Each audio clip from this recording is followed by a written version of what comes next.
welcome to SlimeWire, episode 25. It's quite the day, isn't it? Blah, blah, blah, blah, blah. Well, I am the host with the most, Dr. Sandals. Captain Goyle. Mr. Ham. Okay. Say the slime turn. No, I It's won't. a contract! No! Well, then you're fired. Do it, you faggot son of a bitch.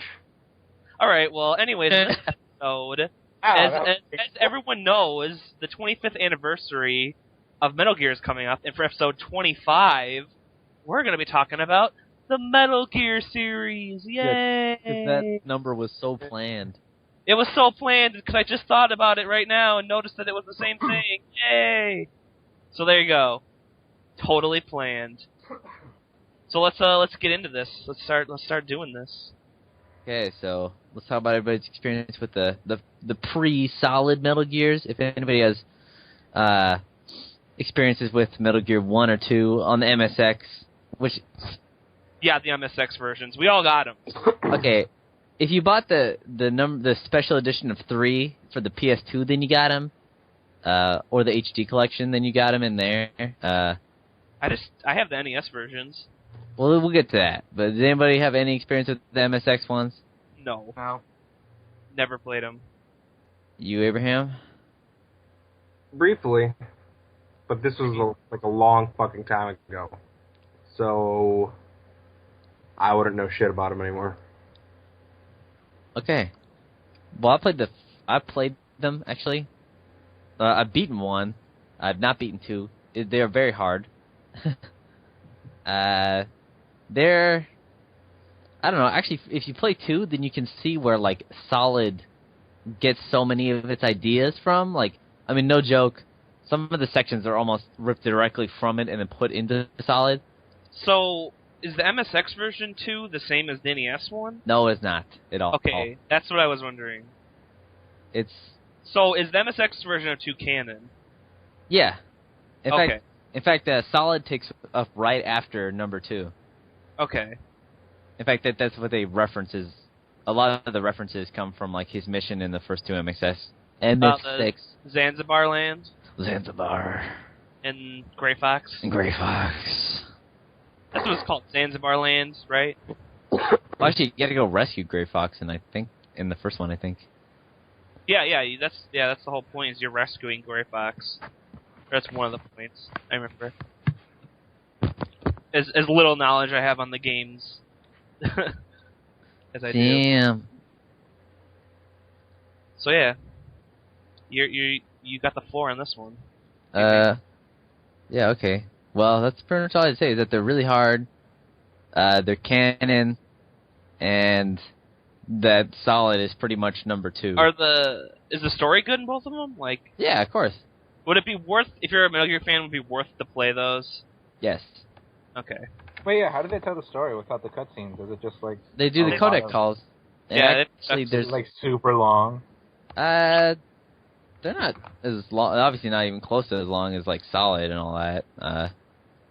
But, I mean, they do it enough to where, I mean, there's, like, a love relationship, you know, a love interest, like Meryl, in it. And there's also, like, just regular dialogue boxes, like, you walk up on people and there's, like, dialogue boxes and stuff that come up. So I mean, they did that with old RPGs, too. So. Well, yeah, I mean, that was the only way to convey text. There's no voice acting. Yeah. So, that's about all you could do. So, should we just move on to the NES versions, which I know a little bit about? Yep. All I know about them is that I own both of them. And I played a little bit of Metal Gear. Metal Gear. I haven't touched Snake's Revenge. I really just bought those to add to my Metal Gear collection because I want to have every Metal Gear game I can get my hands on. So I still want to have Peace Walker because I still can't be asked to buy PSP. Oh my god, Peace Walker's so good. We're gonna get to that. It's funny. Well, now you can just get the PS3 version. Exactly. Turn off non-camp right now. It's funny because that's coming through my headphones. Yeah, I know. I can hear the shit that comes through your headphones on your mic. Like, really well. Like, it comes in really clear. It's so weird. Like anything you listen to on your headphones, I can hear it. Really? Yeah. No, sometimes I can hear my voice like through your headphones. Like I'll get a little bit of feedback. Like I'll hear it slightly. Oh god. Oh god. It's not that bad. Oh, great. Nurse Duck from Animal World Soccer. That's going to be playing in hell when I go there, constantly, on loop. That'll be the only game. But anyways, okay, Metal Gear, NES. It kind of sucks. Snake's Revenge sucks a lot. It's true. Why does it suck? Snake's Revenge wasn't even made by Kojima or anyone, so it's like, no surprise there that it's not good. Yeah, they, Metal Gear, 1 on the NES is basically a butchered port of the first game. It's just not very good. And, so, I don't know, it's really, really, really hard. And some of the items don't work in the game. Like, this radar thing, it doesn't work. Like it does in the MSX one, it just doesn't function. Like, I don't get it. I don't know, man. But yeah, I've never beaten the NES one. Yeah, it's neither. I feel like I want to beat it. Like, I thought we should do a Let's Play, because I think it'd be funny trying to play that game. That's probably true. It's so hard. But yeah. Yeah.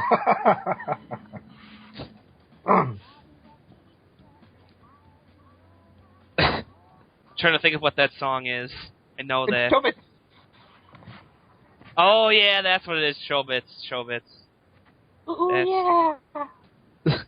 Say, shut up! I love that song. The opening's better. That is the opening. No, the other opening. There's only one. Wait. So, but yeah, Snake's Revenge is it's an unofficial sequel. I mean, it's technically official because it was released. It's like an official game, but it's not it wasn't licensed by Kojima, is what I mean. Like, he didn't help with it. It's basically like an American or European made sequel to the first Metal Gear. It's like an action game. It's so weird. Is it canon? No. No, it's not at all. In fact, I don't even think. I mean, the rumor is that Kojima didn't even know it existed until like way later. So, I mean, you can do that. All right. So yeah, NES ones. Let's move on to Metal Gear Solid Okay, here's what everybody wants. and Twin Snakes. No. Yeah. Okay. It's the same game. I mean, yeah, it is. So. So Metal Gear Solid 1, I like that game. I bought it at Book Off for $5. When did you first play that game? Oh my god. Sometime after I played 3, because 3 was my first Metal Gear, and after that one I was like, oh my god, I love Metal Gear now. Because I'd never been into like Metal Gear before. I don't know if I'm gonna like this game even. It's like I didn't feel like good about stealth. I'm like, I just want to play a game where I kill people. I don't like the idea is that the object is not to kill them. It is sort of weird as a gamer when you're just sort of really, really used to just killing people as your main method of communication. Especially like growing up on like hack and slashers and stuff like that, where it's like, get in this room, you have to kill every enemy in here to move on. And it's like, okay. Yep.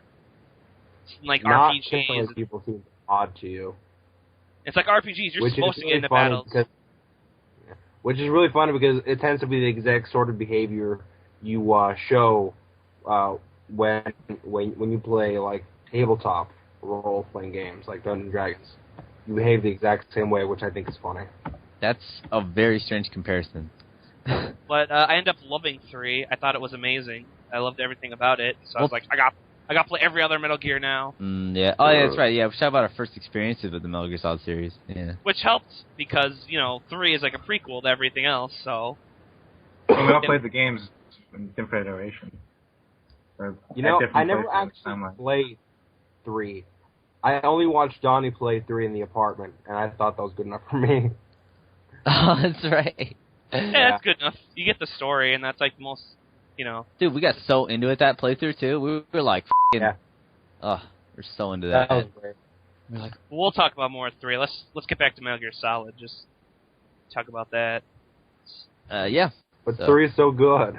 We'll get Yeah. to it. We're going in order, man. All right.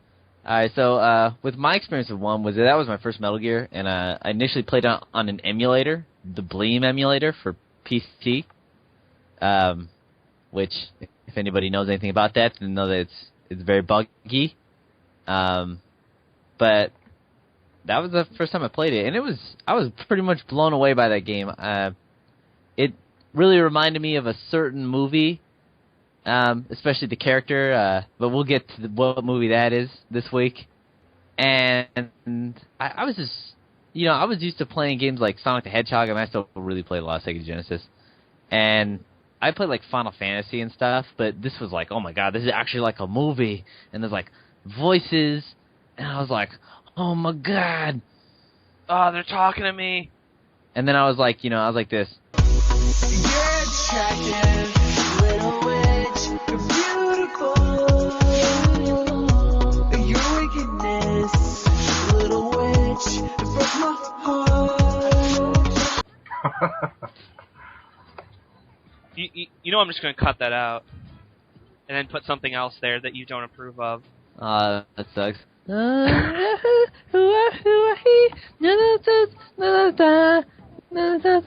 Choo-choo. Oh, are you listening to K-On? No, not. That's what it sounds No, it's one of the songs from Katana Gatari. I mean, not Katana Gatari, Bakemono Gatari. like. Oh, yeah. One of the bad songs. Bakemono got. Why do you keep pulling up these friggin' anime openings? I don't know. Where have you been getting these This is from? probably the funnier one. If only You're gonna because of pull up- how... We're going to pull up something good, like the opening for Psycho Pass, or the opening for Attack on Titan. Like I've seen that. Then again, I Oh haven't seen Bata no Moganari, whatever I pulled up here. Wait, Attack on That's Titan so- came out? The anime, yeah, it's been airing for like a month. Really? I had no idea. Oh, I'm gonna watch it now. Yeah, Son of so- a bitch. I just spent 2 days downloading a game that doesn't have a crack. What game is Yeah, it? good job. Okay, back on topic. Okay. No, what game is it? Is it Metal Gear? Back on topic! Sexy Beach 2. It's so funny how loud that yelling was. Like, it sounds so quiet on the computer, but he was like, No, it doesn't. I like literally yelled. I'm not letting us get sidetracked this episode. Have you guys seen like Christopher Walken be very young? Hey, if Maybe you see we're my looking. face in your face, because you're going to in a second, Does it look don't like get Christopher back on Walken? topic right f***ing now. Does it look like Christopher Walken? Yeah, Like a young hey, Christopher Walken? sure. Look, Is that what Snake looks like? Is like young Christopher Walken? Metal Actually, Gear. that is a Metal character Gear. design for a snake. Is Christopher Walken? That's actually Yeah. true. Where'd you get that from your No, blood? no, that's actually true. Wait, what? Yeah, that's actually. He was supposed to be a blend. He's supposed to be It's one of Jean-Claude Van Damme and Christopher Walken. Yeah. That's, Physically, he's Jean-Claude Van Damme, and his face is supposed to be Christopher Walken. You have to think like a mouse. If you can do that, if you can think like a mouse, you can anticipate their moves. Then, boom. that's like no joke. What? Yeah, that's real. I don't see it at all. I don't see it at all either, but that's apparently what it really was. So, How can that even be? Snake doesn't even have a face in Metal Gear. but he No, in the Metal Gear booklet, yes. Oh, okay. But still, that looks nothing like Christopher Walken. Yeah. I don't know. That's just how Okay. it said it. Well, thanks for that trivia. So Walken. Metal Gear Solid 1, everybody likes the game, right? Yeah, who does? How can you not like this game? Like, but damn, it is like everything about this game is so good. The music, even though it's really polygonal now. Like when you see it, you're like, oh my god, like, it looks so dated. But back then, it was so amazing, and the way just everything comes together in that game is so great. I was so blown away by it. I still love that game so much. It's probably my favorite Metal Gear. It's really good. I enjoy it too. I was having fun playing it again. I didn't know if I was going to get into it again, like when I bought it, like recently. And I started playing it, I'm like, oh, this is just fun. Like, I'm just enjoying myself right now. I actually had a lot of fun. I was playing the VR missions before I started playing the game, and those are fun too. Yeah. Forgot about So, that. Yeah, VR missions are cool. Okay, what do you guys think the best thing is about Metal Gear Solid 1? You know what my thing? The boss battles. Yeah, I like the bosses. I mean, they're good. They're good in 1. I mean, the best one is Octopus, Decoy Octopus. Okay. He's my favorite because he doesn't get to do anything except die. It's, oh, I'm the Okay. DARPA chief, but I'm dead. Yep, and Fox, die.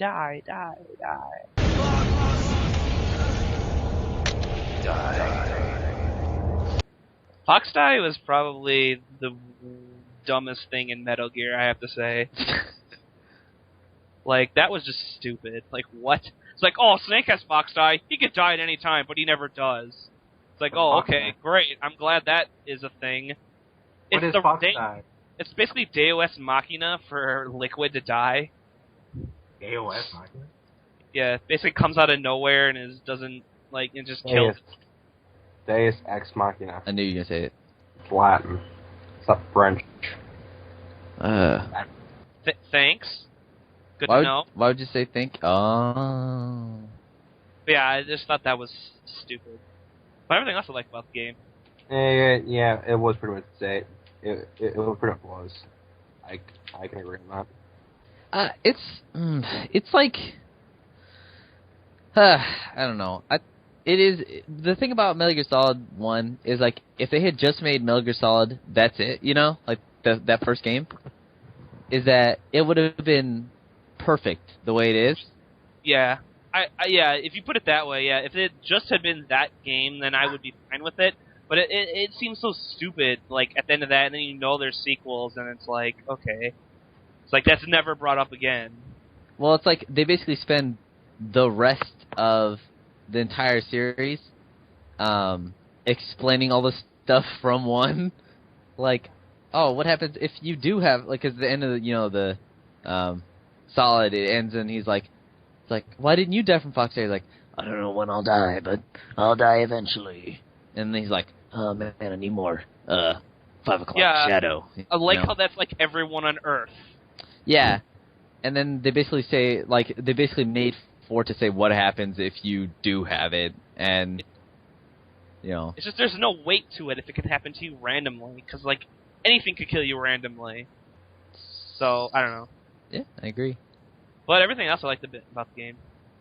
Yeah. I gotta say, one thing when we're talking about Metal Gear Solid, at least the original one, is the fucking how there's no first-person mode in it. Yeah, what do you need? What do you need that for? Do you need to? What, you want this to be Gears of first person? Okay, first of all, isn't Gears of War Duty? third-person Call it doo-doo? Gears at poop? Here's doo-doo. Yeah, I realized as I was saying that the Gears of War isn't in first person. I was like, that is a dumb comparison. But yeah, I guess it can be a problem. I don't know. Trying to aim shit. But, yeah, well, it's like, the problem is especially in the later part of the game, after you fight Raven, is that your radar gets jammed, and without the, like, you can go into first person if you click triangle, but you only go in first person, and you can look around. Like, you can't shoot, you can't do anything like that. So, later if you get the Nikita missiles, I think that's what they are, then you can target cameras and stuff. But there's one part where you have to, like, run past, like, cameras and stuff, and it's really stupid. That makes sense. If you have to lock on with something, you have to go in first person mode, pretty much. Yeah. It wouldn't really work otherwise. Yeah, so... Yeah, so Metal Gear Solid 2, Sons of Puberty. Wait, Abraham and Jose, did you have experiences with the game? Yes. I really don't have anything to say about it that hasn't already been said, though. Oh. So do you give it a thumbs up or a thumbs down? Thumbs up, thumbs down. Thumbs up. Oh, wait, would you give it a slice of ham? No. Fuck you. No? Oh. Damn it. That's only for power pigs. Is Jose back? Yeah, I'm here. I've never Would left. you give it a slice of Jose? Oh my god. Give it a slice of me. Of course I will. Why wouldn't I? Look at that snake. He's young Christopher Walken. Why wouldn't I? Give him I'm Solid Snake. I'm here to save you, Meryl.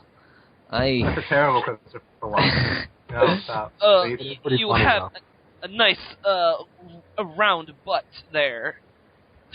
You have a nice round butt there. I thought even sounds like a French accent. Let's do it if Vincent Price was Solid Snake. It's like if we do it where Vincent Price is Solid Snake, he's like, yes, your butt is quite round. Yes. And then, Okay. and then Liquid can be Bela Lugosi. Yeah, you are my brother. Bela Lugosi, Bela Lugosi. Bela Lugosi's dead. Da-na-na-na-na-na. Bela Lugosi, Bela Lugosi, Bela Lugosi. I just like that song. I do it as George Clooney. Fuck. I'm a That's George douchebag. Clooney. He doesn't have like a distinctive voice that you can imitate, unless you have the same sounding voice. That's the joke. Do it as What's up? Gilbert Gottfried. Otacon is Gilbert Gottfried. Oh god. Do it. Oh, Like in one of my enemies. it's like one of my enemies. All right. Well, with that gold material, let's move on to Metal Gear Solid 2: Sons of Puberty. Okay. So Raiden's in this game, and nobody likes that. I do. Hold up. Good. Okay, so Metal Gear Solid 2. Sons of Puberty. Okay, so this is your first Metal Gear, right? Yep. It was the first one I played after like, I think like a month's worth of hype, or a few months worth of hype for me. Cause I've never heard of a Metal Gear game before until this one. I was like, and then like everyone at school was like, dude, you gotta play this game because the first one was so cool, but I didn't have a PS1 at the time, I had a PS2. And I was like, oh, alright, I'll play it. And I did, and I liked it. Well, I didn't really like it. I thought it was kind of forgettable. I didn't really care for anything, and I wasn't a huge fan of the first one, nor was I aware of the Snake mythos, so when they switched him out for Raiden, I didn't care or mind. So that never really impacted me as much as it would have someone who was a hardcore fan for a long time. But it's okay. It didn't make any impression on me until like the series didn't make any impression on me until the third one. That's the one where I was like, alright, this series is awesome. But number 2, I think, was like the weaker in the series. Just because it's so forgettable and, I don't know. It leaves no impression behind. I agree that it's probably the weakest. Right, because it's just a retelling of the first one. It's a meta retelling of the first game.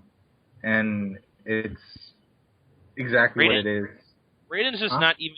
He just can't hold a candle to Snake. There's just... What about not on his good. What about on his own? On his own, just what do you think of on Raiden? his own? It's just Raiden. He's okay. I mean, he's kind of bland. I feel in number 2 he feels really bland to me. Well, he's a child soldier. He has a little bit of story, and that's it. He doesn't show like nothing from that shows in him really. Exactly, it's just some lame backstory that they give him that doesn't affect him who he is. Well, I guess it does affect him, but it's just. It doesn't show how it affects him though in number 2. What do you want, like flashbacks or PTSD I don't know, or something? He like hide in a corner.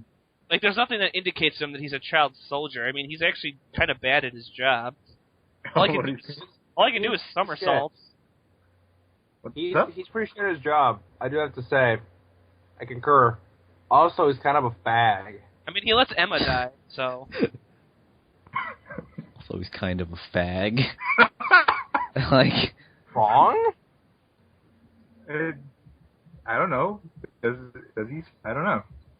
Well, I mean. So I can smoke Raiden? Wait, it said he was a fag. Some low-hanging fruit there. Now that fruit was at the top of the tree, man. To be fair, Raiden doesn't smoke. I don't smoke. That's because he couldn't keep his cigarettes in his stomach because he's a pansy. Like a man. But yeah, like one of the things I feel that isn't good about Metal Gear Solid 2 is the bosses. I thought they were like the lamest, like most forgettable bunch of all the games. Right? Like Vamp. I didn't like Vamp. I thought he's like an oversexed vampire. Like that's his whole gimmick, and he's not really that.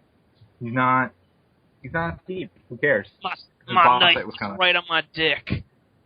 oh yeah, look how sexual I am. I'm supposed to be like bisexual or gay or something. Hey, didn't we make that joke during the Let's Play where he pulls the knife out and it's like where his penis is? Yeah, I think I mentioned that. I think everyone who played that game made the same joke. But yeah, that's one of the biggest things I have with. Oh, and also the fact I think Big Shell is just really boring as a setting, and it doesn't feel like a good set piece. All the rooms kind of feel the same, and it just kind of feels generic to me. Well, like there's that one room in it. I don't know what strut it is. Probably F for f it. Yeah, see, you don't even know. You don't even know. Well, one of the sections of it, the only thing that's in it is some doors and one of the bombs that you have to look for when you fight Fat Man. And that's the only thing that's inside that entire strut. Yeah, there you go. Minimalist. So... And the story is just all over the place, confusing. No, it's not. I mean... But there are some redeemable qualities to it. I mean, it's not control-wise, it's not bad, and it's got pretty good pacing, I'd say. I mean, the story doesn't really get kind of bad, confusing until at the end, so I can kind of forgive that. What's the end? What do you mean? You fight the president? Come on, you fight the president. You don't fight the president. You don't fight the president. What are you talking about? Who was that? It's fucking Solidus. Oh, it's Solidus? What is he? He's just Solidus. Anyway, he's not the president, right? What? You mentioned the president for a second. I thought we were talking about Revengeance without me Yeah, noticing. in Revengeance you fight the president as Raiden. You fight the president in Revengeance? Yeah, or no, wait, he's not the is he the president? Why? He's a senator, isn't he? Yeah, he's not the president. He's Jose. Wait, a senator of what state? Close enough, but close What enough. state is he from? I don't know. They don't tell you. He's just there, and he looks like friggin' he just looks like every conservative ever, and then he's like, I'm gonna punch you. Is he And he punches, he does. Yep. And yeah, but back on to number Very 2. weird. I'd say I do like one boss. I like the Fortune. I thought she was cool. She's not even a boss. Yeah, she is. You don't even really fight her. She's still a boss, though. She's still one of the group members. Yeah, her boss battle's like 1 minute of you. Oh running. yeah, well you could say the same thing about like the Sorrow. It's not really a boss fight. You just walk. But hers is like literally like a cutscene. So, that's a comment. Okay. She has a life bar that makes her a boss. She has a life bar? I don't even remember that. Yeah, isn't she like one of the first bosses you fight? Well, you don't really fight her. You freeze a survive bomb. her attack. Yeah. You freeze a bomb, and then, like, and so you wait for her to shoot some crates, and then you leave. That's a fight. Okay. She's fighting you. You're just not fighting back. Okay. You can't, because she's so badass. How does she die? She didn't really have powers. The end. So she gets shot, right? Yeah, she gets shot, and she's like, basically they're like, oh, you didn't have powers, it was a machine. The end. You did. Just bitch. like Bam. Just like Bam. Just like I'm not a vampire, nanomachines. Nanomachines. So that's all I gotta say about that game. Well, okay. I think this game gets a lot of hate, especially in America. Because Obviously because of Raiden. why? Huh? Why? Why? Didn't we just go over that? Everybody hates Raiden. Why? What? He's a faggot. Yeah, there you go. He tried to replace Snake. Because he doesn't smoke. He didn't try to replace Snake. Because Yeah, he's bad he at did. his job. Should've- Pick a reason. Wait, literally the whole thing was so he could replace Snake. That was the whole point of the game. Yeah. Well, according to Hideo Kojima, Raiden was created in order to tell a second perspective view of Snake himself. So as I was saying, And And Oh if no, you're it's trying more to- Hideo. So is he gonna say something or? Heard was that. So no. Did any of you try attacking Snake in Metal Gear Solid 2 as Raiden? Hell yeah, Yeah. we did that during our Let's Play. Yeah, we were just doing that. Yeah, I shot the shit out of him, and then like if you shoot him enough times, then he'll just attack you no matter what, and then like you trank him, and it's really fun. Actually, you can when you're freezing all the bombs, if you rush, like as soon as you start the freezing bomb thing, and you rush to this one part of the bridge or one of the struts, then you can find Snake crawling in a cardboard box and shoot him.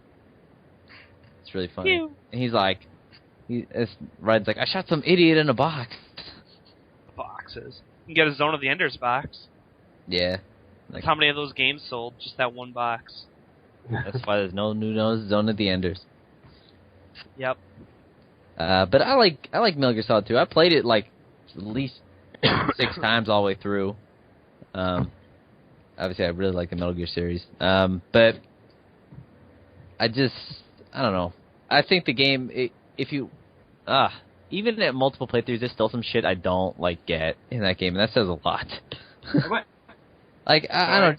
Just some of the end of it is like, oh well, you were like once you have it explained to you, it makes sense. You're like, oh okay, well what they're trying to say that it was a recreation of Shadow Moses, and that we were trying to make another Solid Snake, see if you could make it again, and all stuff. But like when you're actually watching it in game, it doesn't explain it that well. It's like they should. I thought they said it pretty well. I don't know what they explained it. Abraham, did they explain it well? Did explain what? Thank you. See? Thanks. Yeah. Together. Right, you got Abraham in your corner. I agree. Well, it's just when they bring in the Patriots and all that stuff gets so confusing. That was before that was Is explained. this where they introduce? So convoluted. Is this where they introduce the Patriots? Yeah, that's why the AI kernel comes in, Yeah. and they say Oh, that he was made by like the that part I Patriots or actually- whatever. Yeah, I actually really like that part. Where you find out, Well, yeah, it's like yeah, that part's funny. I remember playing that game, and when you get stuck in that corridor with Snake, and he's like, you're naked, and like everyone in your comm system is freaking out. Let's not I had talk a mini about panic that. attack. Not talk about I had a that. mini panic attack. I don't feel like talking about Raiden's ass right now. Oh, I can pause it just right. What? I can pause it just right.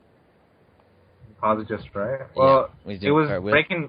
It was the first time. Wait, what? Ew. It was the first time in a game that it took me a while to get it, but I understood it. It was the first time ever in a game where it broke the fourth wall, and it gave me a mini panic attack because it blew my mind. I had no idea what was happening, and the game was addressing me.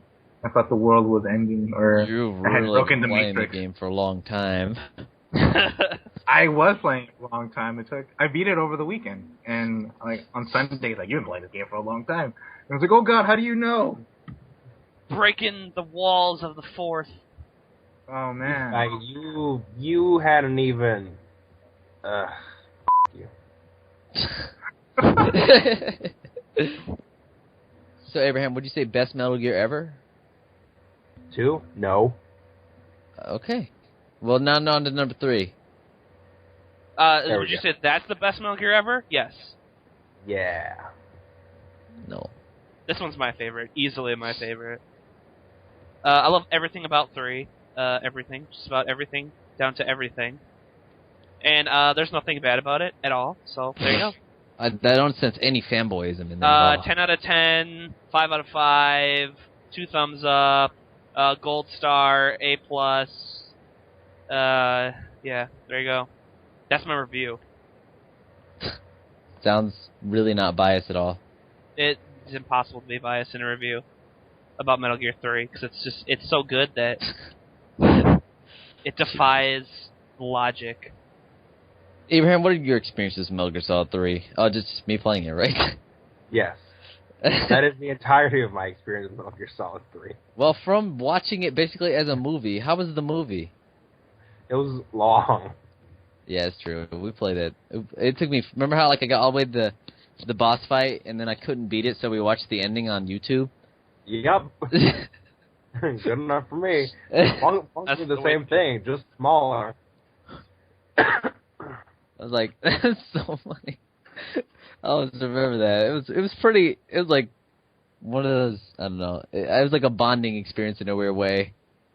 We would like go play this game, and then we would like get as far as we could, and then like by the end I was like, I can't beat this. I was like, okay, I'm just gonna watch this on YouTube. You We gotta were do like, a shooter. Just keep shooting her.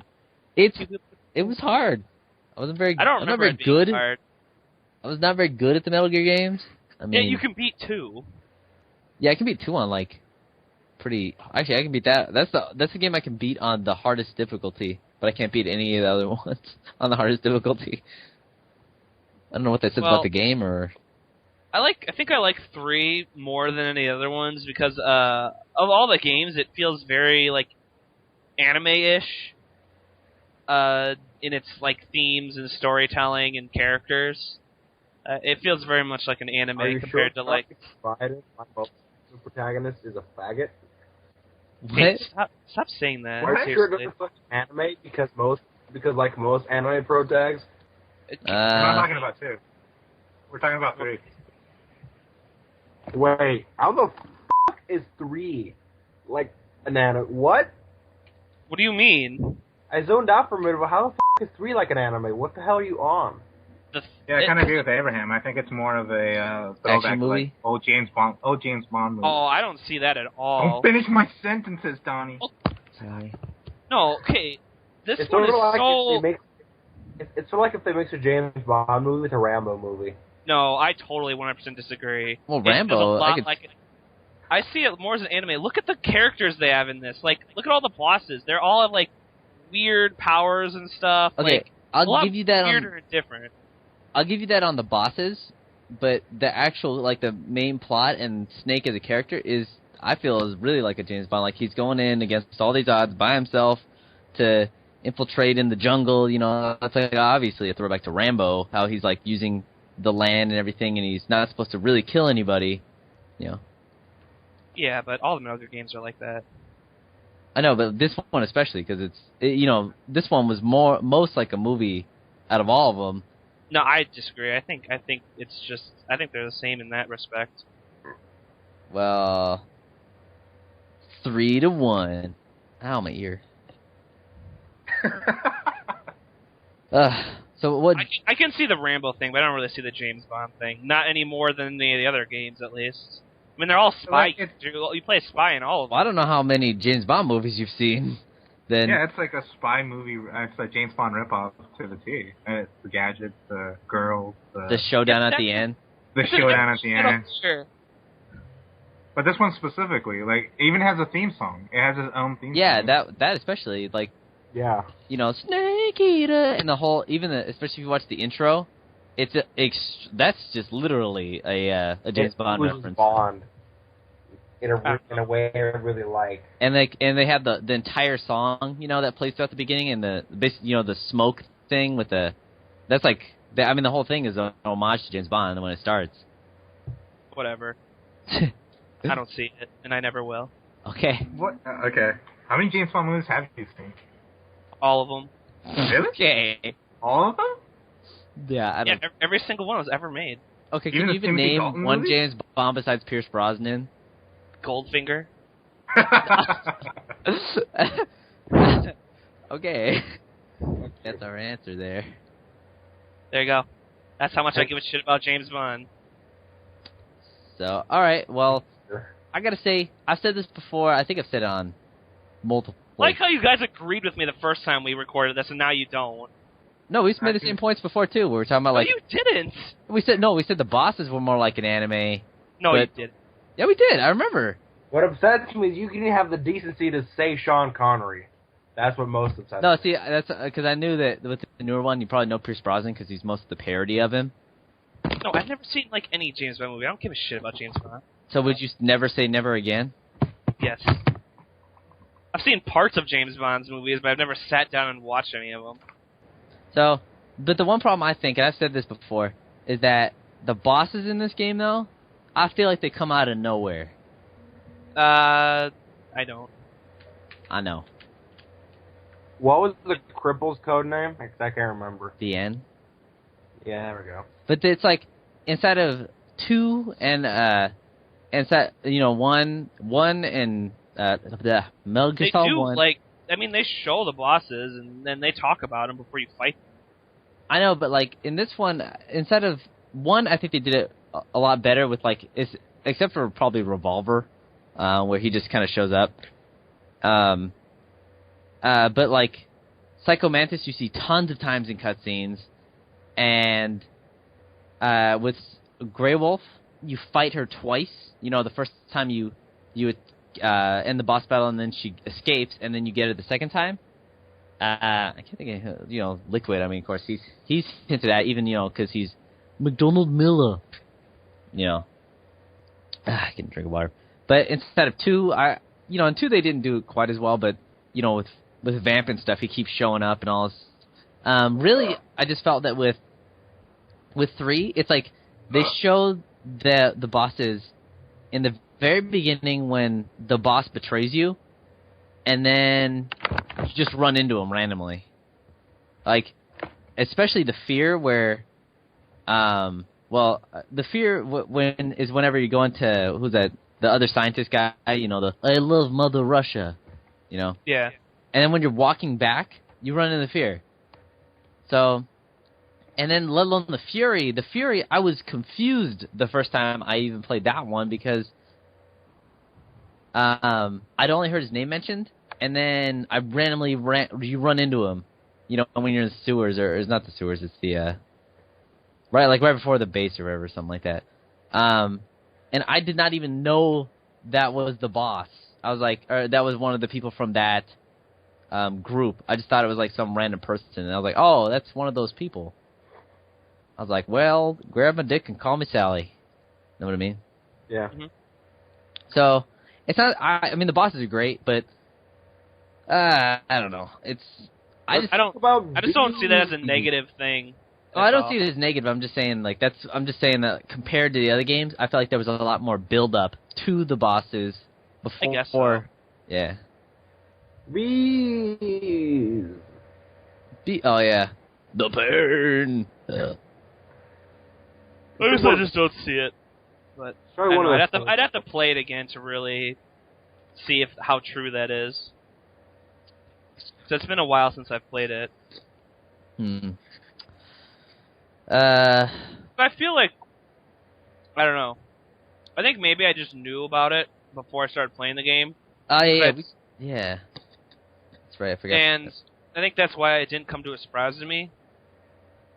Yeah. So, but I don't remember. So I'd have to play it again, all the way through. Yeah. See, that was you guys know how turned off from most of the previews and trailers and stuff I am, besides Sonic games. But I didn't look up any previews of this game. I saw one trailer. I didn't know anything about any of the bosses. I just followed the story as it happened, and then I was like, what the hell? I mean, Abraham, weren't you even confused when we ran into the Fury? Yeah, that was pretty weird. The space guy with the flames. We were like, what the hell is this? Okay. My favorite boss fight from that game, though. It's a really cool boss fight as a set piece. I think so too. But yeah, I like the game a lot. So it's not like I don't think it's bad in any way. I just think some things in the other games I thought were maybe handled a little bit better. The fear was most definitely strange. I'm suddenly having a flashback where we were reacting how very odd this was, because it was like, all right, we're in the sewer, and suddenly everything is on fire. Okay. Fire! Fire! Fire! Fire! Fire! Yeah! Fire! Fire! Fire! Fire! The bees. Not the bees! Ah! Hey, Beavis. Oh, wait, no. Wait. Which one was Beavis? I can't remember. Was it the blonde one or the brown-haired one? Yes. Yes. Yeah. Blonde-haired. Hey, butthead. Anyway. I thought you were gonna do a bit there. Nah. I really wasn't sure where else to go with that.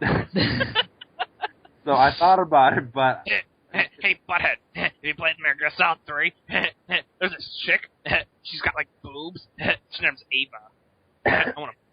Incidentally, Ava, best girl in the series. Okay, I disagree. totally Meryl's disagree. Meryl's the best. Meryl. Meryl's easily the best. Ava's kind of lame. Have no taste. Oh. At least Meryl can actually fight. At She's least like a soldier. Ava still has a part later on. Oh. Yeah, Ava turns into an old lady. Yeah, good. Awesome. Doesn't... She kept doing shit. What the fuck did Meryl do?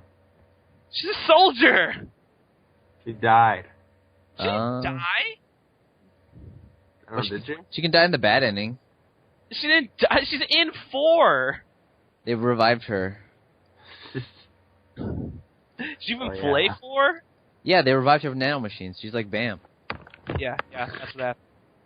That's what happened, right, guys? Come on. Hey. Alright, so let's talk about 4 and how Vamp is incredibly gay. Vamp's gay. Well, so is Vulcan. Well, Vulcan is a homosexual character. What? Actually, so is Vamp. What's happening? What? My Super Metroid game didn't save, and now I have to start all over again. Congratulations. That's funny, but not relevant. I know. I'm just mad. Alright, go vent your frustration and come back. No, don't vent it here. No, I don't even want to play anymore. Okay. Just go find your can and rape it. You'll feel better. Just go download a save file and put it onto your cartridge. Wait, did you That's say true. rape? A can of rape? Wait, I didn't even think about that. You did say that, didn't you? Yes, I did. Okay. Well, 4, okay, I gotta say, I have a lot of issues with 4, but I like 4 a lot. I wouldn't say I have a lot of issues. I like 4 a lot. I think it's a really good game. I think it's a very good end to the Solid Snake, saga. I mean, the graphics are great, and I mean, the story is cool. The story is really good for like Metal Gear fans because you can see all the loose ends tied together. And there's a lot of references to number 1. Yeah, and they bring back a lot of old characters and stuff, so it's really cool. Yeah, I think so. I don't know how to feel about the gameplay sometimes. It's much more of a shooter than it is a stealth game. I mean, there's still a lot of stealth elements to it, but like the mechanics are much more, like the fact that they did the third-person shooter, it made me want to shoot more because they have more guns, they have the ability to customize them to hell, and they just make it very convenient. Like, you can pick up ammo a lot, you can buy ammo at any time, and also, you get basically rewarded for, like, if you kill somebody and pick up their gun, then you get more Drebin money or whatever to buy more weapons. It's like, to make it easier. It's, I don't know, I think they just I don't think it was geared towards being a shooter more. I think they were just giving you the option to do it if you wanted to. Because you can be plenty stealthy and still beat the game just fine. You don't have to get all the guns. You don't have to get any guns, really. I think it just came with modern times, and they had to kind of step it up with this, and so they just like, okay, we can put more guns in this game, so why not put more guns in this game? And you're traveling to all different areas and stuff, so I think it just came with coming to the next generation. But I don't necessarily think they were trying to gear it towards being a shooter over a stealth game. Because, like, if you get noticed, you still get like 1 million guards on you and stuff. You're just able to take them out now with guns if you really want to, Yeah. instead of just dying. Which I like to point out that instead of Metal Gear Solid 1, that's fucking a death sentence. Yeah, exactly. So I think they're just, I don't know, I think they're just trying to mainstream it a little bit more.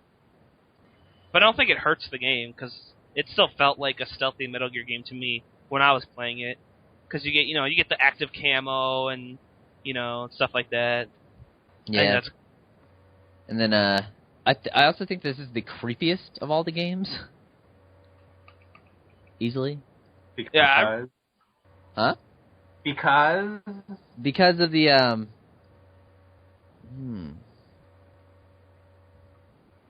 No, I'm just kidding. It's because of the bosses. The bosses are creepy. Like, Yeah, they kind of are, and they all have like really depressing backstories. I too. know, they're like fucking, it's like, She had to kill her own family. Had to gut each one of them, and the whole time she had to laugh. The bosses are like really, really good in this game. Especially, I like that they're all like homages to the bosses in number 1. yeah, you actually get to fight the octopus this time. Yeah, you actually get to fight. That's my favorite boss in the game too. That's my favorite boss fight. I think that's a really cool boss fight because it's totally a great set piece because you're just like stuck in this building and there's like this creature just like running all over the place and she can like turn into like one of the mannequins and she can like hide in like the corners and stuff and spray smoke everywhere. And then there's also the soldiers running around in there. I just really like that boss fight. I'm trying to think of something else. Reminds me. Whereas Raging Raven was kind of dull. That's the worst one. Yeah, that's the worst one. But it's not bad. It's just it's not as good as the other ones. So it seems bad in comparison. Because like the Crying Wolf one's really cool. Another sniper battles are always done well in those games. She cried a million tears. And the Psycho Mantis one is just awesome. Yeah, it's so weird. Or Screaming Mantis. Yeah. Sorry. Well, it is Psycho Mantis. Yeah, I like that boss a lot. That was great. That was one of the best reveals. It's like, I took over the mind. Psycho Mantis is back. No, He's like, Rumble? He's like, oh, what? No, Rumble? That was always funny as you're trying to do all the shit from the first game. It's like, doesn't work. Snake, did you change to the controller port? What do you think, Also, Abraham? Best part of the game, going back to Shadow Moses. Yes, going back to Shadow Moses was fantastic. Good shit right there. Easily the best part of the game. That, like, blew my mind. I'm like, oh my god, I'm going to Shadow Moses. Everything's here. All the stuff is here from the first game. Finally, I can't remember, did they finally out Vamp as being the credible fag he is in 4? Your language. Yeah, you're just like, you hate gays today. Stop saying fag all the time. No, like, Vamp is legitimately homosexual. It's hinted that he's bisexual. I don't know about homosexual. Well, he's supposed to be he was originally designed as a woman. I don't think they And ever wasn't he sleeping? flat out said he was a homosexual. The only one they ever said was flat out, like, gay was Volgan. Well, they He's not gay. they didn't explicitly say it, but they implied as heavily as they could without outright saying it. Volgan literally slept with Red Donovich. I think that's I'm pretty not gay. talking about Volgan. I'm still talking about Vamp, not Volgan. They don't. When did they ever talk about his sexuality? When they explained why they call him Vamp. Because I don't remember. a vampire. Yeah, because he was No. like a vampire. He sucks people's blood. No, if I remember the exact line, it was something like, so why do they call him Vamp? Is He's gay and he sucks cock. That's vamp. No. Right? They said, someone asked if it's because of the blood. To someone else responds, if only. Hold on. I remember... That seems pretty flimsy logic to me. Let's see. It sounds like a throwaway line. The only thing... Hold on. I'll keep looking for this while... Hold on. I mean, I guess, but it doesn't sound like definitive to me. It sounds like maybe just like a joke. There's apparently actually some reference at Metal Gear Solid 2 where Snake says something about it. I mean, I would be surprised, but I just don't remember them actually ever saying anything like that. I was thinking, like, I was in the bathroom and was this hole, and then I knocked on it. Someone was like, oh. Someone was up there. I'm sure somebody's made a mod of that, because, you can knock on the walls in every game. It's like, go install, dink, dink, dink, dink, dink. Someone made a glory hole in Metal Gear Solid 2? Not yet, but I will. Good. I want to play it. Glory Hole Simulator 2013. So... I gotta say, Metal Gear Solid 4, I like the game a lot. It's like Xenosaga-esque in how long the cutscenes are. Yeah. I like the cutscenes, though, so it doesn't bother me how long they are. Well, I liked watching them. It's just like Xenosaga. Yeah, I don't really know what else to say about it, other than I just want to say that the boss fight where you get to be in Metal Gear Rex and fight Metal Gear Ray is fucking amazing. And also the end boss fight is one of the best set pieces in the game in the series period. So it's you guys know what I'm talking about, right? Yeah, where Ocelot and Snake fight shirtless on top of the submarine. Yeah, and then they take at the beginning it's like Metal Gear Solid 1. It has like the same controls as the fighting in Metal Gear Solid 1, it has like the same life bars, and then they play like the theme music from it. And like as far as the battle goes, they go from like 2, and then they go to 3, and then at the end it's like 4. I just thought that was so cool. I know, right? That was really cool. It was a nice representation of the entire series, and it was a nice finale to it. Yeah, I think it was a really good finale to the series. Or to the Snake story, at least. To the Solid Snake story. What do you guys think of the ending? I thought it was great. Were you satisfied with it? I was very satisfied. Everything? Even the whole Snake doesn't die thing? Why would I want Snake to die? Why wouldn't you want him to die? Because I want him to live! I love Snake! Because they hinted at it the whole time. That was like that was the crutch of their campaign. So what? It was the crutch of their marketing campaign with Snake is gonna die. Doesn't mean I want him to die. He's an old man. Doesn't mean I want him to die. I did. If it makes you feel better, he'll die eventually. Wow, it's called like life. Wow, that's amazing, Abraham. I know, right? Abraham, you solved all the problems. Now no fanboys can be mad anymore. Jose, if it makes you feel better, he died off screen. No, you should have. Of old age. He should have killed himself. Why? Big Boss was alive the whole time. Just because they teased it? Big Boss is alive the whole time. First of all, it's Kojima. No, it was. I don't really have a good argument for it. I just did not. Yeah, extra band. I didn't think it was very cool. Okay, I didn't hear any of that. You said something about and then you stopped talking. So, Abraham, are you happy that there's oranges in Metal Gear? No.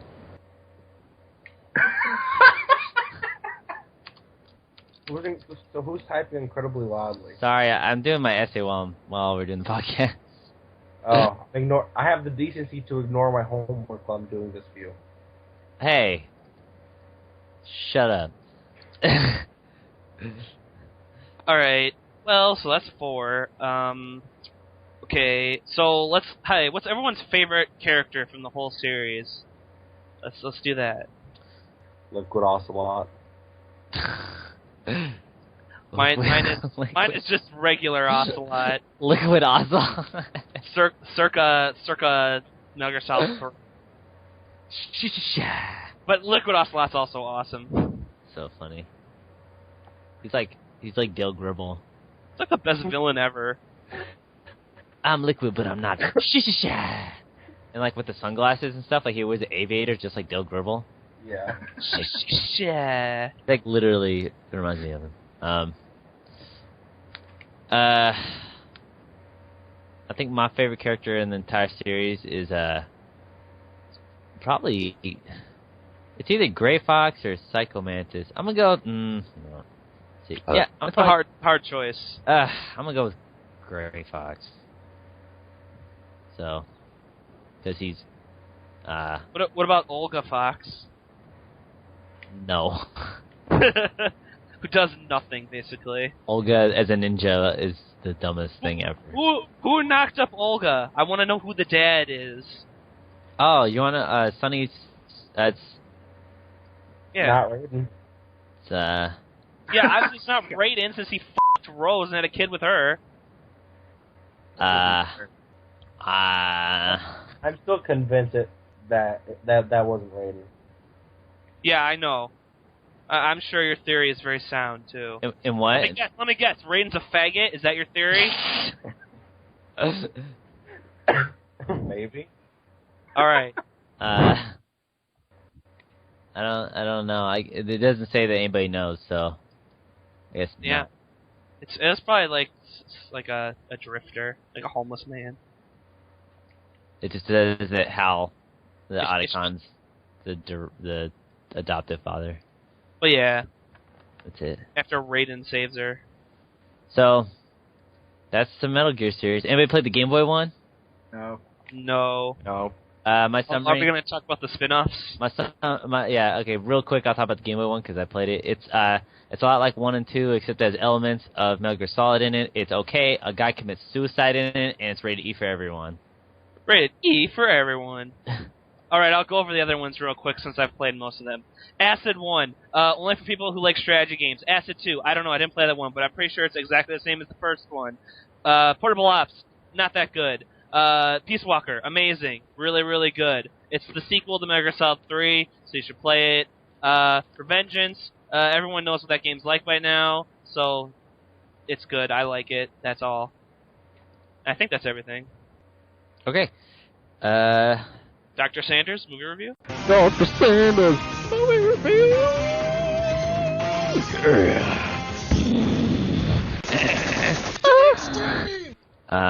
Oh, hold on. Hey, Chase. Chase. Is he even here? Yeah, he's on. Chase, are you on Skype? Are you on Skype? Well, here, you want to talk about the movies this week? Of course. Never mind. Okay, so this week's movie What's he is... doing? It's so important. He says he's tired, like usual. He's tired. He's probably tired. He's tired. Tired after waking up Yeah. at 1. Like I said, he's probably tired. So, so this week's movies, if anybody's seen both of them, is the Escape from New York and Escape from L.A. movies. Now, the reason we did this is because obviously Metal Gear Solid takes a lot from these movies. Almost based off of them. Yeah. So, it's about Snake Plissken. The movie, the character, it stars Kurt Russell, released in 1981, and the sequel, L.A., was released in 1995. So it stars Kurt Russell as Snake Plissken, and he's a secret agent. He has to go in and rescue the president. In the first one, he has to rescue the president's daughter. Well, basically, get the information. And yes, Bad Dudes is based off Escape from New York also. Yeah. So, it's pretty, it's where a lot of movies get their cliches, you know? Like, a lot of characters are cliched from. It was one of the first anti-hero movies. Like, there was others before, but this is kind of one of the first, like, modern, what we think of as, like, modern anti-hero kind of people. So, yeah. Oh, John Carpenter, so, did Halloween and some other things. So, yeah. What did everybody think of Escape from New York? Oh, I really liked it a lot. I thought it was a really good, like, classic action movie. It had all the elements there, you know? Had good action scenes, not a lot of dialogue. It just got straight to the, Plissken kicking ass. It had a good villain, you know? Oh, that's Isaac Hayes is the Baron. The Baron. Who's like, there's a game Duke, called sorry, Matt. Duke. Yeah, sorry. No, he's called the Baron, isn't he? It's called Duke. Duke. Oh. Yo, Well, anyways, Duke. there's a character that's almost based off him from another game, Mad World. The Black Baron is literally the same character. If anybody else has played Mad World, which I think I'm the only one. Is that for the Wii? Yeah. I played it like one time because I bought it for my dad. Well, there's a Anarchy Reigns on the PS3 has that character in it too. So, but I doubt even less anybody has played that game. What is it? Oh, Anarchy Reigns. Anarchy Reigns. Yeah, Anarchy Reigns is a weird game. They just like took a bunch of characters from Mad World and put them into like a brawler type game and added some new ones. It is weird, but a good game nonetheless. But yeah, Escape from New York. I really like that movie. I thought it was cool. Yeah. It's cool to see where Snake got his origins from. Yeah, of course. And Abraham, what do you think of Escape from New York? I could not hear Abraham at all. He's not talking. Oh.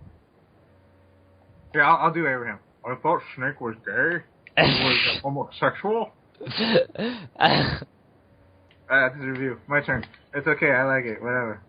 It's not. I saw it once when I was like 8, and then I never saw it again. But from what I recall, it was a good movie. I didn't like LA though. That one wasn't that great. It was a poor representation of modern day Los Angeles. Okay. Because, yeah, that takes place, like, in the same Los Angeles, not, like, an alternate universe. That was the joke, Cody. Well, your jokes don't come off as jokes. Yeah, you should be talking.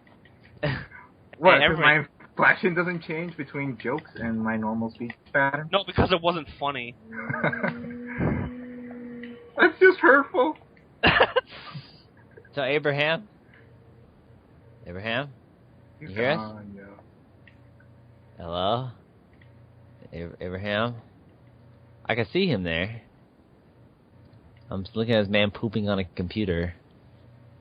Did we lose him? I don't know. It doesn't look like we did. I don't know. I mean, did we lose him, like, spiritually? Oh. Did he, like, take himself away from his body in an astral projection, and now we're just left with the husk sitting at a computer with headphones on? That seems the most logical explanation to me. Okay, did you ever see the you saw a sequel, right, Jose? Escape from LA? Yeah. Yeah. How do you think it compared to the first? It was alright. I don't think it was as good. It was trying to essentially retelling the same story as the first one. But I don't know, it was okay. Not as memorable as the first one, I think. I totally agree with that, actually. I very much agree as well. The thing that they could have made it, I don't know. I was disappointed that Bruce Campbell had such a small role. Like, I think Bruce Campbell's character should have been the main villain, because the main villain in Escape from LA is really lame. Yeah. Who's the main villain?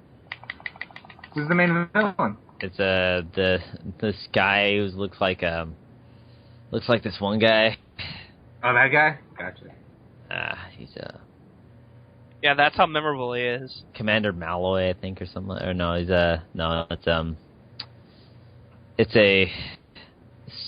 what's his name? Cuervo Jones. Oh, now I remember him. Yeah, he's basically just like Shea Rivera, but not. Yeah. So, it's. Yeah, he was really like lame as a villain. Like he seems so like not intimidating, not villainous in any way. He seems like Snake. Just shoot him in the head already. Come on. Yeah, that's good. Didn't you think that, Abraham? Very much. I have to agree. I really couldn't take him like all that seriously. It's like, how do you go from Isaac Hayes to that? Yeah. It's like, you can't do it. You can't do it. So, yeah. So Abraham, what do you think? What was your overall opinion of Escape from New York? You mean L.A.? Well, both. Oh. Because it is kind of old, it hasn't aged very well, but it is sort of interesting to watch as a piece to see where a lot of other movies have accrued from in the past. I think what's really cool about the special effects in I agree.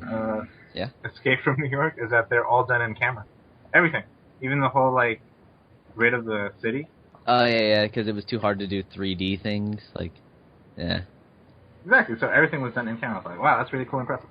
And imaginative. So, Abraham, don't you see that our sequel to Gear City Blues, Jack McCallahan's Return? I think it's going to be like an Escape from New York knockoff instead of a Blade Runner knockoff. Yeah, that's what it's going to be in the end. Well, we're going to need a new protagonist, and he's going to need an eye patch. Oh, we can call him... No, just give him 2 eye patches. We should call him Cobra Mliskin. Wow, that's clever. I don't think it was very clever at all. He has a Cobra tattoo coming up from his dick. Yeah, I know, which it looks much better in the second one. Well, it's weird. Like the first one, it's like completely colored in, and then the second one, it's like just more detailed. But like, and it's taller. It's weird. So I like these movies a lot. They get Dr. Sanders' thumbs up. If you're a Metal Gear fan, you owe it to yourself to watch these. That's very true. It's like basically watching if they ever made a Metal Gear film, this would be it. Except, that's probably as close as we're gonna get. Yeah, since there was supposed to be a Metal Gear film like 5 times. Yeah, that's been in development hell forever. Kind of I don't like know why. It's like, how hard could it be to make a Metal Gear movie? it's hard. A lot of film companies don't like heroes like that. They don't like anti-heroes because they feel like they're not marketable. That's dumb. Well, I mean, it actually, well, same thing. Basically, if they made a movie, it would be exactly like Escape from New York or Escape from LA with more anime influence. And the Escape from New York, the Escape movie, they didn't do very well, like in theaters. Like, the first one did, and the second one absolutely tanked. It didn't even make back half of its budget. Yeah, but this is Metal Gear. Like, this has a brand name to it already. Well, also think about video game movies. People will just go see it on that merit. Well, think about video game movies. They're not, a lot of them aren't very successful. Yeah, I guess that's true, but I feel like people would still take a chance on it just because it's Metal Gear. Yeah, you want an update on it? It says, in late August 2012, Konami issued a press release stating that the live-action film was in pre-production. The film was being produced by Avi Arad with their production company Arad Productions as well as Columbia. Distribution and production will be held by Sony. At the announcement, whatever the producer said, for many years I fought to bring comics to theaters, and video games are the comics of today. That's dumb. There's still comics. What? Okay. It's like comics didn't go away. They're just not as popular as they used to be. So there you go. Okay, yeah, I have real faith in this guy. He did make Spider-Man and other things. Wait, which Spider-Man? Spider-Man 3? All of them. Well, yeah, there you go. He's got 2 good ones and 1 horrible one. He's got X-Men as well. And also 2 good ones, 1 horrible one. So he's like 4 for 6, right? Well, he also produced The Punisher, which is, oh my god. He also produced Blade Trinity. Oh my. Oh yeah, Blade Trinity is fucking awful. He also did produced Elektra. Oh, that is an abomination too. Oh, he also did Bratz the movie. Ooh, man, that's a good one. That goes without saying. He also did let's see what else we got here. He also did, oh my god, that terrible Nick Fury movie. Oh my god, that's from the 90s. So the first Punisher movie is not bad, but the second one is really bad. Oh, I hated the first Punisher movie. I hate that part where the poor kid with all the piercings get them all ripped out. Oh, I hate that part. Okay, well you hate it for different reasons. I like the second one. It was over the top and campy. I like it. Thank you, Jose. Stupid. Did any of you see the short film made by the actor who was the Punisher in the first movie? I'm Jane. No. There's this short movie. I think it was called Dirty Laundry or something. Like real short film with him and Ron Perlman, where he just plays a short bit as the Punisher. It's sort of cool. That's cool. Punisher, the second Punisher movie, like the Punisher, they like just ruin the character. It's so like dumb. It's so campy. That's like, but that's not what the Punisher is. You're right, Dirty Laundry. To be fair, that's almost what the Punisher is. Well, I feel like the first one way more fits the character. Like, his outfit looks fucking dumb in the second movie. Okay, It's again. like a big gay overcoat. Okay, the Punisher has changed outfits many different times, and they've all been their own little variations of retarded. That honestly, the second one probably fits the character more as he goes with the comic books, because really the Punisher stopped being a really interesting character once he just went off the deep end and became I'm so evil. Well, I'm so evil. But seriously, I think the first Punisher makes for a better. The first Punisher movie makes for a better character, makes for a better movie. But the second one is more in line with the character is. Well, yeah, this is based off of Punisher Warzone. That's like the most over-the-top Punisher thing ever written. Well, okay, I'll give you that. Like, I used to collect the Punisher Warzones, and every single panel is the Punisher killing somebody. That's basically that movie. Yep. I don't know, I just like the first one better, because I just like, it's a darker tone, it's less campy, it's less stupid. Man, yeah, and I completely agree. I do think the first one's better, but like I said, the second one is closer in line with the actual character. I can agree with that. Okay. There was a movie I wanted to point out that I'm really, blanking on right now. Okay. All right. I just had it that I want to bring up. Oh. Wait, I remember now. I wanted to talk about Hellboy 3. I remember that there hasn't been any news on that in, forever, so never mind. All right, hold on. I'll look it up while you're talking about it. I wish there was... I want Hellboy 3 so bad. I think Guillermo del Toro said he wanted to do it, but he's not quite sure on it yet. Yeah, I don't think he had enough time or something, he said. He wanted to focus on something else. I think that's what it was. There was a rumor that I heard about Lobster Johnson being in the movie and played by Bruce Campbell. Here we go. Here's update. On April 5th, 2013... yeah, that's right, actually. I remember that. On April 5th, 2013, in an interview with Comic Book Resources, creator of Hellboy, Mike Mignola, had commented that the possibility of a third Hellboy film to be produced seems unlikely, stating that the biggest problem I have as far as PR for the next billion years is explaining endlessly not only that there's no Hellboy 3 movie, but it's going to be explained that the Hellboy in Hell comic book, a series, is not a monthly series. So he's sad that he has to keep on explaining that he's not writing this one and he's not making the movie. So. Oh, that's disappointing. Because Bruce Campbell was supposed to be in it. I really want to see him as Lobster Johnson outside of that f***ing game that was atrocious. Oh, yeah, yeah. Which one? The Hellboy game. That they were making forever? Yeah. Wait, did it actually come out? Yeah. Yeah. Oh my It had God. Lobster Johnson and everything, and it was still atrocious. I didn't even know that. Yeah. Yeah. It's not a very good game. Okay, do it. Anime corner time. Woo! Do a thing. No, just put the Chobit song in here. Right here. During this part where I'm talking to where I'm ending, put Chobit. Nope. Do it! Nope. No. Do it! Nope. It needs some red eye circulation, not the f***ing Chobit song. I'm gonna do nothing any of you suggest. That's my Baton no Monogatari. You know, the terrible thing is I was about to correct you, because I do know the lyrics. Okay. Can I just get an opening here, please? Oh. Captain Girl! Just one wish for me, Cassie, so I'll see for the da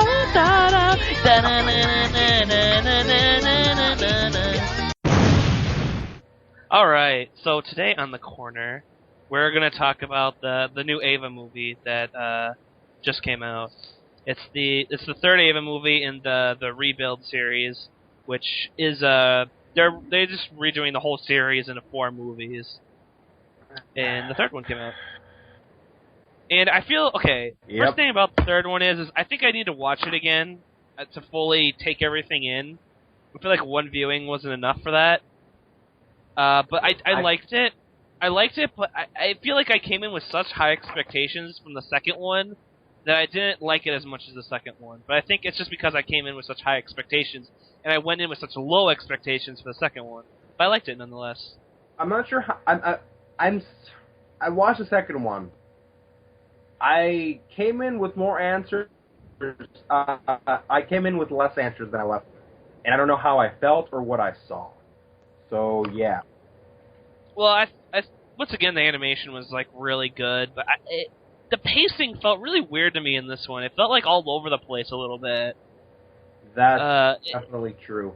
I feel like this movie might be a lot better in hindsight once the fourth one comes out and it makes some sense, hopefully.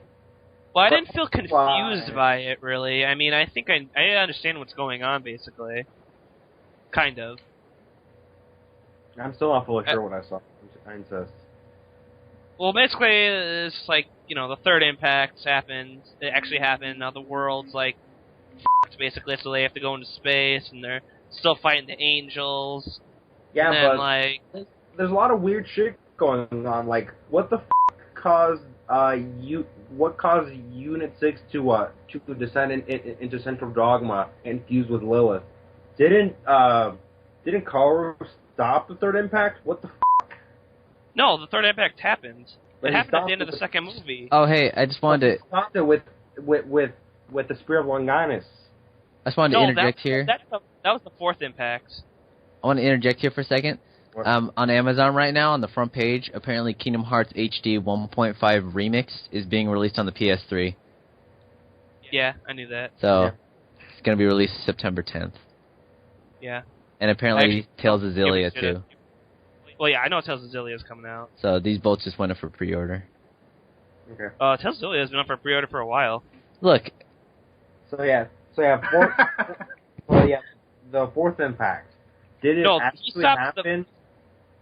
Did it actually happen? Did Karu stop that? What the caused Unit 6 to yeah. like I said? Yes. No, the fourth impact was stopped. The third impact is what happened at the end of number 2, and that happened. The fourth impact is going to happen if Karu didn't stop it, but he did by killing himself brutally. Okay, then let's. I feel like Kawaru was handled really poorly though in this movie compared to the series. I feel like he didn't get enough. I don't know. I just didn't. I feel like in the actual show it was much better, and you actually felt something when he died. Like I didn't really care that he died in the movie, especially because he kills himself, and in the series, like Shinji actually has to kill him. Yeah. And I felt like I didn't know what was going on with Shinji in that movie. He seemed to just not even know what the hell was going on either. Well, yeah, he's pretty much in our exact same position. He's gone for a long fucking time. He shows up, he doesn't know what the fuck is anything anymore. Yeah. So, well, because he was asleep for 15 years. 14. And that's where we're at. But I insist, back to third impact. What the fuck happened? Because clearly they show Karu stopping the ascension of Unit 1 with the lance. So what the hell? And back to the fucking Unit 6 in Central Dogma. What the fuck happened there? I don't know. There's a lot of shit that isn't answered. We don't know if Karu was telling the whole truth or what the fuck. And why? Yeah, and what Karu and Shinji still up in the same bath together? Have lots of questions that we have no fucking idea what's going on. Which I actually have to say I kind of like, because I did sort of go into remake expecting a whole lot of mind fuck and character drama, which is exactly what I got. So I'm not disappointed. Yeah, the character interactions were. I thought Asuka was really good in this one. I really liked her. Yeah, it's sort of sad that what's her name? Mari? Mari? Yeah. Mari. Was pretty much just playing second fiddle to Asuka the whole movie. I really was hoping she would do something more in this movie, but she did even less in this one than in the second one. Yeah. And I feel like they're wasting potential on this character. It's like, why even have this character if you're not going to do anything with her? Wait, this is the new girl? Yeah. Yeah. Mari. I like her as a character, but I just feel she's very underplayed for no reason. Again, I'm really hoping that the fourth one shed some light. But yeah, I liked where they were going though with the new the people going against Nerve. Like there's the organization that's trying to fight against Nerve, and then yeah. I liked that. I liked that I can't think of her name. Fucking what's her name? Purple hair. Misato? Yeah, Misato. I liked her in this movie. I thought she was cool. I liked the new team that they got. Yeah. It was cool seeing some of the other guys 15 years later. So overall, I liked the movie, but it felt like kind of like a middle movie where it's obviously you need to watch the other parts to understand it, but it just didn't have I don't know. Yeah, it was weird. This one definitely suffers from being the middle child. Yeah. Because as far as Alien 2.0 is concerned, the first one might as well have not really happened at all. It's almost really strong as a standalone movie, and this one suffers from being the transitory movie. Yeah, that's really true. That's basically what this one amounts to. Yeah, but that's why it's so confusing. But it is nice to see see Hideaki Anno flexing his trolling muscles. It's not quite as impressive as End of Evangelion, mind you. No. Well, we'll see what the fourth movie brings us. I think Anno will either completely outdo himself, or he'll make an actual good ending. I don't think it's gonna go one way or another. Yeah. Because, we'll see. Because as much as I hate to underestimate the guy, I don't think he can pull both off at the same time. I guess we're supposed to wait and find out. I mean, it's going to be a while. Actually, I heard that since they decided to not do both at the same time, that that they that they decided to work on each movie a bit more. So of course not at the same time as we already saw, but that the wait wouldn't be as long from 1 to 2 to 3. Okay, well that's good. But overall, I thought the movie looked gorgeous as usual. Oh, Like it looked fantastic. Like, it's beautiful to look at. The animation is, like, top-notch, like, some of the best out there right now. The fight scenes were fucking great. It's just saying that there weren't more of them. Yeah, there just weren't more of... They were downplayed compared to the first 2 movies. This one had a lot more character interactions, but, like, I feel like the Kawaru, like, that was supposed to be, like, the main focus. It's supposed to be, like, the Kawaru movie, because it's and I feel like they didn't do it well. And I agree. That's the biggest problem I have with the movie. I agree. And Kawaru is one of the most important characters in Evangelion. Fuck, Ano himself has all but... Actually, no, he has confirmed from the past that, like, out of all the possible couples in Evangelion, that's, like, the canon one. He and Shinji are pretty much the closest thing to being a couple out of all. Yes, yeah. I'm aware of that. Yeah, so Kawaru is really fucking important. And I think that he's actually still going to be alive during the next one. I hope so. I hope they do something with that. I don't know. We'll see. Yeah. Because he took his death a little too casually. Yeah, exactly. And I have to say, that was kind of a bitch thing for him to do at the end. He doesn't even really try to stop Shinji all that much, and then kind of makes him watch him blow himself up. It's just hard because that scene is like one of the most memorable scenes to me in the series is that when he has to kill him, and like the build up to that is really good. And I think I was just disappointed by that because it was done so well in the actual series. Yeah. But besides that, the only other thing I wanted to talk about real quick is Attack on Titan, and that has become my favorite show this season, and it's fucking fantastic. I actually read all the manga up to the recent stuff. Me too. And it is so good. What's so Attack on good. Titan? What is it? It's a show. About? It's anime. About? It's basically about like the world has been taken over completely by these things called Titans, which are basically just giants that eat people. And so the whole population of humanity is down to just like this little enclosure, and they have to live inside these walls to keep out the Titans. And one day, you meet your main characters, and they're, it's just like a kid and a girl, and you meet them.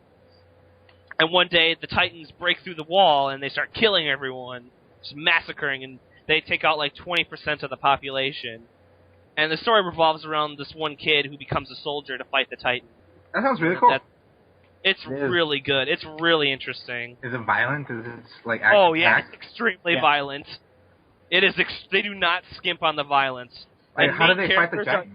That's the best part. I fucking love how they fight the Titans. I think it's one of the most like clever and cool fighting mechanics I've seen in a while. How? How do they Basically, Titans only have one weak spot, and that's the nape of their neck. And otherwise, they can regenerate from any damage that you do. Even if you blow their heads off, they'll just regenerate. But if you cut out a huge chunk of the nape of their neck, then they can't regenerate. And so basically, what they have are these like gas-powered like what would you call them? Like they're like gas-powered grappling hooks that they have on their like waist, and they like basically fly around like Spider-Man, shooting these grappling hooks out. And then they have like these two long like razor sharp like steel blades. They're really flexible, and so they can cut easily through like the meat of the Titans, and that's how they fight them. It's really cool. What about the characters? How are the characters? Are they interesting or just? Yeah, they're pretty interesting. I think they're pretty well. I think the main character's pretty well developed. I like a lot of the supporting cast too. The supporting cast is the best because. Who do you like? I like Jean. I like Jean a lot. I hate to do this because I do think they're the most interesting, but I also have trouble remembering everybody's name. Yeah, it's hard. I have him pretty down right now. Jean's the asshole who he's like, I just want to join the police force so I can just live a comfortable life. Also, a thing that makes it hard for me to remember everyone's name is that there's a lot of characters, and a lot of them die. Yeah, they're not afraid of killing off, like, main characters. Like, they'll introduce these characters, and they'll, like, show all their personalities and give you a little backstory on them, and they're dead, like, in a few seconds. Like, they get you attached to characters and then kill them off. They're pretty good at that, too. Yeah. But most of the main cast is living so far. Most. But I just want to say that I highly recommend that show of all the shows this season. I watched a comedy show that I thought was really great. It's called Which show? Hadaraku Maosama. About it's kind of a funny premise. So it starts off with like a pretty generic fantasy world. There's a demon lord trying to take the fucker over, and there's a hero, right? I think I saw that, and it didn't look interesting to me at all. It's pretty cool. So he goes to the human world because of reasons. And he loses all his powers. Just becomes like a dude. So he has to get a job. And he lives with his only living general. And like he starts working at McDonald's. It just lives like a freeter. It's also it's a pretty funny setup. Makes me think a little bit of Donnie. You remember how a lot of Tim Schafer's work takes the extraordinary and makes it ordinary. Like how Grim Fandango is like a skeleton who works as like what's essentially a repo man, or like Psychonauts, Psychic, stuff like that. It's sort of or even kind of how he takes things like in Full Throttle he's a biker, but he puts him in this giant world of bikers, so he's not interesting. Yeah. Or he's not supposed to be the misfit. He's just a biker. Yeah. What's the name of this show again? I just want to look it up. Hadaraku Maosama, or translates basically to Satan at work. Yeah, I was going to ask you if there was like an. In fact, his name is Satan. English. He's the Overlord Satan. Full-time McDonald's employee. Do they say McDonald's, or is it just like it's called generic? It's called McDonald's. McDowell's. It's always like a upside down like M. It's always like a W. Yeah, No, this time it's McDonald's. Oh, I always like that. I always like when they call it Whack Donald. Wait, so what's the point of the series? Is McDowell's. he trying to get his power? So is he trying to get his power back, or is it just like is my adventures working at McDonald's? At first, that seems to be his focus. But then he just sort of settles into life as McDonald's employee. Yeah. The way set it up is he gets a job, and the general who came to the human world with him has to research ways to maybe get their powers back. But as time goes on, he just sort of stops. It looks like he stops caring. Just sort of like settles into his life of abject poverty. Sort of stops giving a shit. Why? Does he fall in love with a girl? Is that why? No. Although a girl does fall in love with him, but he's sort of not all that into it. Because he's a demon. No, yeah. What would you liken it to? Like, what other anime would you say it's like the humor and the premise? I'm not sure because a lot of the humor comes. Kind of reminds me of like the premise. Kind of reminds me of Squid Girl in a way. Yeah, a little bit. A bunch of the humor comes from juxtaposing how much of a bad dude he was, and the fact that he is a creature of myth. Works at Mickey D's. It just juxtaposes, like I said, the ordinary with the extraordinary, and does a pretty good job of it, I think. I think I didn't like the style, so that's what turned me off to it before I even read the style of animation. It just looks generic to me. That's all. It is pretty generic looking. Oh, I think a really telling moment is in the first episode. When you meet the character again, because there's like a tiny little time skip immediately after the beginning. He's really focused on trying to get his McDonald's to win like this regional thing for selling the most promo fries or whatever. Okay. Yeah. And partway through his shifts, the deep fat fryer breaks. And it's previously established that he has only a tiny little bit of his magic left, and he very seriously starts considering using his magic, the last of his magic, to fix the fryer. Like, starts getting the shakes and everything. Like, looking around like, oh my god, should I fix it? That sounds. I might have checked the show out. I'll have to check it out. It's pretty good. It's only like 5 episodes in, and it can get a little slow, but it's good. Wait, what was it called again? Running the Hadoraku Mausama, or look it up as State Network. State Network. Thank you. I think that Kami and Triple F subs are both picking it up. According to my anime list, the translation is the devil is a part. Was that? According to my anime list, the translation is the devil is a part-timer. I guess.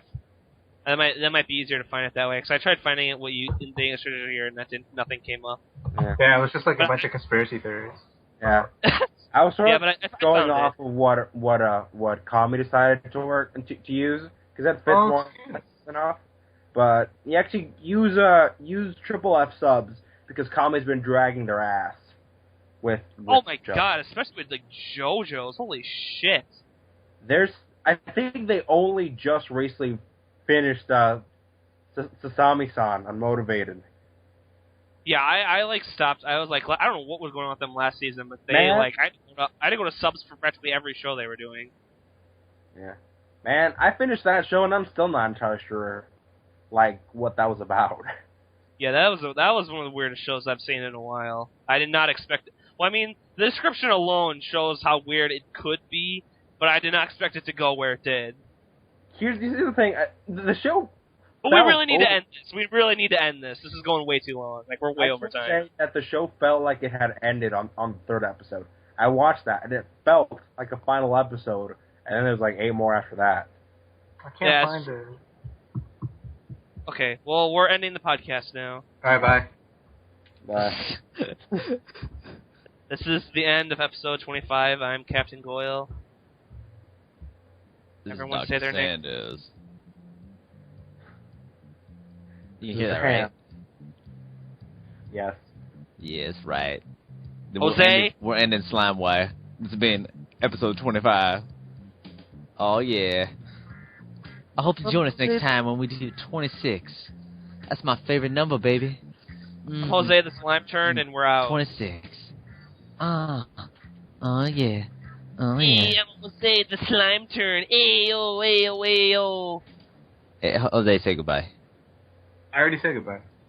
Say it again! Again! I fucking hate you.